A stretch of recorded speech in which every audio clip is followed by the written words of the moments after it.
अध्यक्ष महोदय, माननीय महसूल मंत्री आदरणीय बावनकुळे साहेबांनी आपल्या कार्यकाळामध्ये अतिशय सुंदर असे निर्णय या महाराष्ट्रातल्या सर्व शेतकरी बांधवांसाठी असेल किंवा जनतेसाठी घेतलाय। अध्यक्ष महोदय, माझी विनंती आहे की आज आपण जर का पाहिलं तर वाळूच्या संदर्भामध्ये अध्यक्ष महोदय इतकी वाईट अवस्था आहे की महाराष्ट्रात मला वाटतं कुठेही ठेके नाही, कुठेच कॉन्ट्रॅक्ट नाही।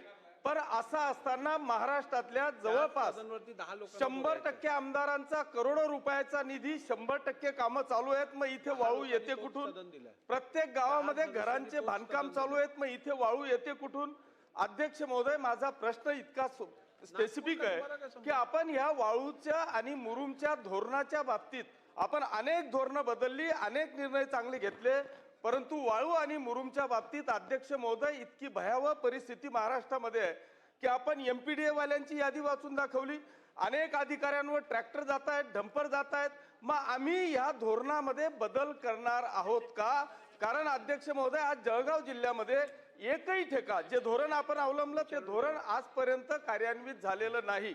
त्याच्यापेक्षा मागच्या 10 वर्षापूर्वी जे धोरण राज्यामध्ये होतं त्याच्यामुळे 100% याच्या बाबतीतलं जे काही पूर्ण राज्यामध्ये समतोल राखला जात होता। आज जर का जळगाव जिल्ह्यामध्ये त्या ठिकाणी लिलाव झाला तर तिथून पूर्ण महाराष्ट्रभर वाळू जाते आहे, तिथला समतोल राखला जात नाही। त्याच्यामुळे माझी स्पेसिफिक विनंती अध्यक्ष महोदय, माननीय मंत्री महोदयांना आहे की एका बाजूला खासदार, आमदार, मंत्री यांचे सगळ्यांचे कामं चालू असताना मग ही वाळू येते कुठून? जर ती वाळू येऊ द्यायची असेल तर आपण धोरणात बदल करणार आहात का? हा माझा प्रश्न आहे। नाही अध्यक्ष महोदय, माननीय किशोर पाटीलजी, आपल्याला काहीतरी थोडी या 4 महिन्याची माहिती नाहीये। आपण जे वाळू धोरण आणलं ते पब्लिक डोमेनला टाकलं होतं आणि पब्लिक डोमेनवर ते धोरण टाकल्यानंतर बघा 1184 वाळू गट आहे राज्यामध्ये, त्यातले 953 वाळू गटाचे लिलाव झाले, 953चे। मी पर्यावरण विभागाच्या आमच्या जयश्री भोज आणि पंकजाताईचं अभिनंदन करतो की त्या जयश्री भोज आपल्या ज्या सचिव आहेत पर्यावरणाच्या, त्यांनी तर रात्रंदिवस आमचे एसीएस खारगे, विकास खारगे यांच्याशी बसून दोघांनी या ठिकाणी 953 वाळू गटांना या ठिकाणी पर्यावरण परवानगी पहिल्यांदा राज्यात मिळाली। पहिल्यांदा राज्यामध्ये इतका मोठा महसूल राज्याला मिळाला, त्याची यादी मी या सभागृहात ठेवतो।